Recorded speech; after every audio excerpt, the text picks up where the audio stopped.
கிறிஸ்துவுக்கு ஸ்தோத்திரம். இன்றைய நற்செய்தி நாம் கைக்கொள்ள வேண்டிய 2 கற்பனைகள். மத்திய சுவிசேஷம் 22வது அதிகாரம் 36லிருந்து 40வது வசனம் வரைக்கும் நீங்கள் பார்த்தீங்கன்னா, ஞானசாஸ்திரி இயேசு கிறிஸ்து கிட்ட வந்து கேட்குறாங்க, கற்பனைகள் எது பிரதானமானது?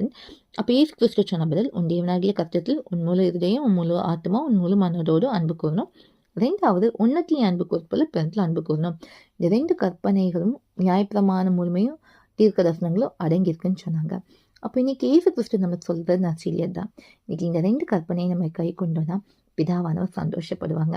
நம்ம தேவனை நேசிக்கிறோம், ஆனால் முழு மனதோடும் ஆத்மாவோடும் முழு இதயத்தோடும் நேசிக்கிறோமான்னு பார்க்கணும். 2வது, நமத்துல அன்பு கூறுப்போல பிறன்லையும் அன்பு கூறணும். நீங்கள் யோசிச்சு பாருங்க, அவங்கள நேசிக்கிற மாதிரி பிறரை நேசிக்கிறீங்களா?